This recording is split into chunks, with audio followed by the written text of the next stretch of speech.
I'm Blake Morse, and welcome to another episode of Bloops and Bleeps, the show where we mix video games and music and come up with something extremely, incredibly awesome. Today, we are very, very pleased to have an extra special, super awesome band guest group with us today. Ladies and gentlemen, let me introduce to you Crashfaster. Yay! If we could afford canned applause, that's the room would be filled with it right now, as it is. That was good.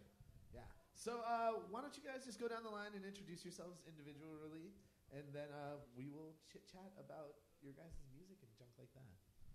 My name's Devin. I'm the drummer. My name's Ryan. I'm the guitarist. My name is Morgan, and I don't do anything. I'm Keiko, and I'm the singer. All right. So, Morgan, Crashfaster, this kind of started off originally, it was just like you and some toys of yours, right? And now it's expanded into this full band with a bunch of people in it. So how did you go from? How did one become four? And did you always want it to be like a full band? I don't even know these people. I don't know where they came from. Yeah, it's interesting. I think when I started writing the music for the Crashfaster project, I definitely had kind of band sounding stuff in mind. My songs are always kind of the pop structure, verse, chorus, bridge, chorus, verse kind of thing. And I went on tour with the Glowing Stars last year, and I think Matt from Glowing Stars was on the show last month. Yes, Matthew Joseph Payne did perform solo. Yeah, and I was so jealous because the sound was so much more exciting when there's other people involved. And there's good energy that you can kind of play off of live. And so coming back from that tour, I was pretty much like, okay, I got to at least get a drummer up in here.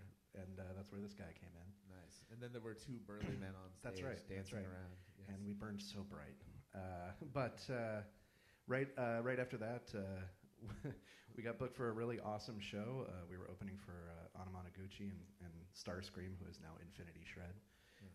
At Slim's in San Francisco, and I was like, well, this is going to be weird because it's just me and a drummer, and those bands sound so big. And so I worked with Ryan, and I was like, hey, Ryan, you want to play guitar at the show, less than a week before the show? Nice. And so he has balls of steel, so he said, yes, I will do it. And then semi-recently, one of our members left the band, and Keiko happened to be at the show where we announced that, and she said, hey, I want to try out. And we said, okay, and here we are. Wow. Such a long, magical, boring story. It was beautiful. So it came a long way. So it started off the core of it was kind of a chiptune project, right? Yes. Which is kind of why you're on the show today, because if you guys didn't have any sort of video game references in your band, we would never have you on. We tell you to go to hell. So what is your rig exactly? So it's taken me years to kind of get down to what I use today, but what I'll be playing with this afternoon is a Nintendo, an original NES that's been modified, and a Game Boy, and then the rest is sequenced using Ableton. Nice. That is awesome. So, here we go. All right. So, obviously, you guys have the Game Boy and the Nintendo in your band, but are you all gamers? Were gamings influencing you all before you were doing Crashfaster? Talk about your hardcore gamingness. My favorite game as a kid was Mario Paint, so I spent hours upon hours in Mario Paint.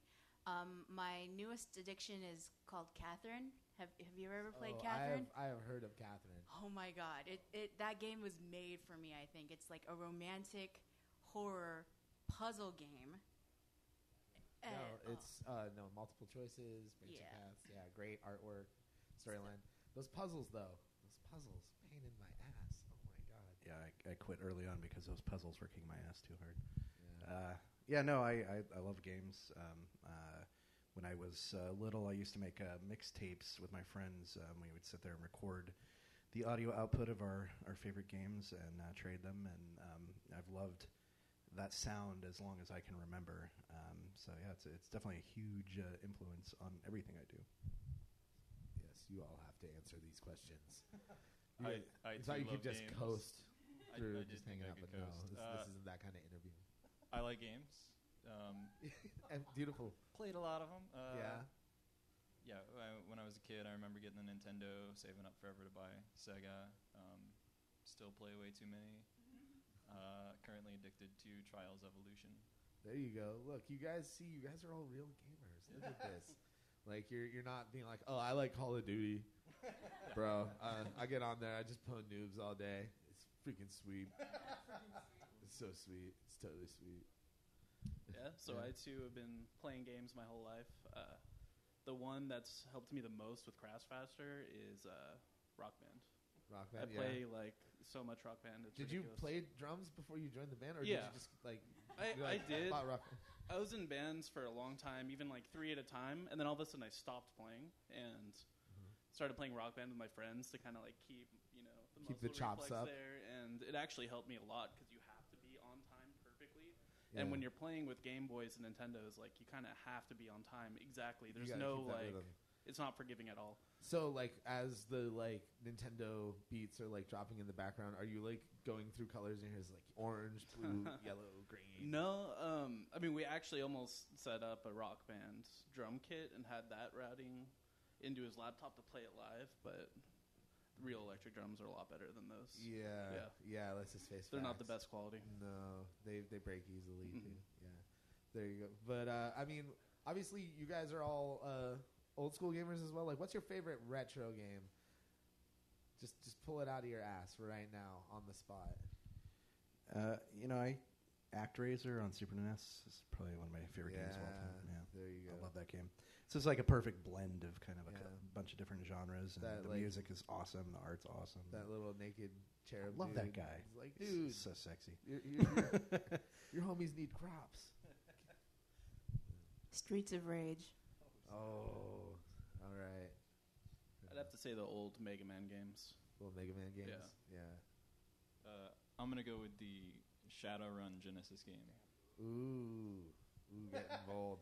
I don't know. I would take the SNES one personally, but this is about We could you. fight about that later. Yeah. So do you guys play? Do you guys play games together? Do you all hang out and like nerd out, or do you like go on raids together with your guild, your Crashfaster guild?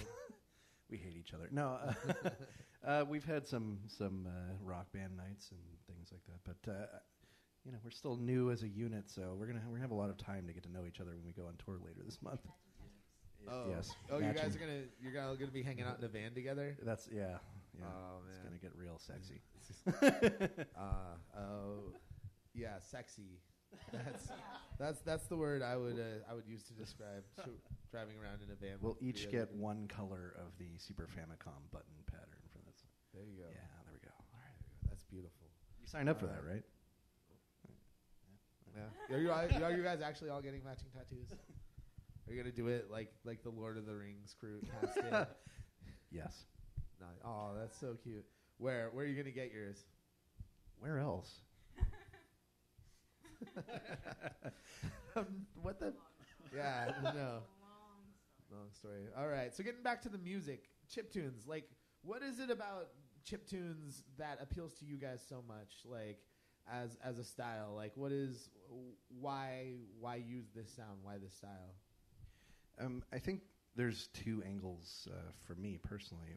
One, for years, I kind of taken a route where I got into a bunch of soft synths and the whole native instruments suite, and you can spend weeks creating this really complex patch, and then end up with no music.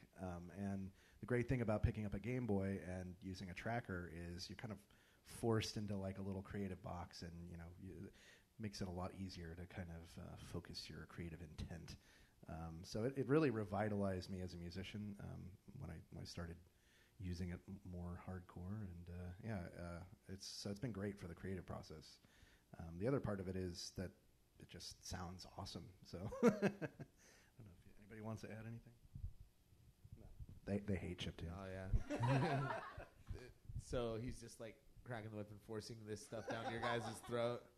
Is that basically it? I mean, for me at least, it's just something that I kind of fell into when Morgan asked me to play. But I have really been struck by the diversity within chiptunes. You have everything from Onomonoguchi to Slime Girls to Whiz Wars to, I mean, just a guy with a Game Boy versus full band setup, more like us, to chip thrash to a chiptune's take on any genre you can imagine. Yeah, it's pretty much as long as you can get those like bloopity sounds in there. What I really like about chiptunes is it brings back the nostalgia, of these games that we had as kids, and then we get to connect with our audience that way, who also had that sort of childhood. So it's like, hey, you guys, remember this? Yeah. Let's see. Apparently, I'm supposed to sit up straight, and our audio is very low, according to our remote moderator, gentlemen. So, okay, I will get my posture. Oh, much better, yeah. I say, Crashfaster. Let's see. We have already talked about what you gentlemen love about chiptunes. Okay, so I recently saw you all perform at the California Extreme Expo, and you guys did a Weezer cover of Say It Ain't So. So a Weezer cover, it just... Why a Weezer cover? Where did this come from? I don't doubt the Weezer. No, madam, that is not what I meant to imply. It's just more, it's just an interesting choice for the kind of music that you guys make, I think. Yeah, I mean, I love Weezer. I love that album. It's one of my favorite songs of all time. And actually, I think at one of these rock band parties, noticed that this guy over here was hitting 100% on that song. So I thought, well, I guess we got to do it, right? So, like, Rock Band influenced you guys to cover Weezer. That's right. That is... Well, I also hit 100% on My Sharona, but we're not playing that. So I don't know. Not yet, right? Yeah. Not yet. The My Sharona cover is coming, That's right? next, yeah. As soon as Ryan hits 99%. Aw. All right. You're going to keep working on it? Most things keep are working on it. Wow, a band where everybody picks on the guitarist instead of the drummer. This is... you. All right. Yeah. All right. So before we went to air, I asked you guys to write down some questions that you all had for each other. So we're going to get to those in just a sec. Before we get to those, I would just like to remind you all watching at home that you are welcome to ask questions in our chat room, and my remote moderator will send them to me via this magical shaking box that somehow transfers his words over magical particles that we can't see. So magic. Yeah. It's the magic of the interwebs. All right. So please ask questions, and we will give you answers if we can. And if we can't give you answers, well, then we will ask more questions. All right. So first up, Devin, what's up with the robot tattoo? Oh, man. I need to come up with a fake, really interesting story for that. But I don't have a story, really. It's just I saw it in an art book, and over the years, I'm just like, man, I really want that on my arm. Yeah. And so I just did. Nice. And yeah, that's pretty much it. I get a lot of interesting questions like, oh, wait, what is that? And it's like, well, it kind of says robot. Yeah. Like, shit, it's not a complicated concept. But what does it mean? What does it really mean? What are you trying to say? You can make any symbol out of that, Yeah. Like, It's kind of like... life today is, we're all robots, and Yeah. I don't know. There's no deep meaning. No. Yeah. All right. So, Amy, what was your first experience with chiptune? My first experience with chiptunes was probably Onomonoguchi. I saw them at PAX, and we went to go see them after the show, and there was like absolutely no one there waiting for them. Oh. But now they're super big. So and I'm really, really proud to be part of this band and part of that scene. Nice. Excellent. All right. We need to turn the volume up a little bit more, please. All right. Morgan, how many minutes, hours, days could you survive without your phone? 0. 0? You would just die I would die. right away? It's the only thing that keeps me alive. That and Jameson. Yeah. Yeah. Whiskey and cell phone.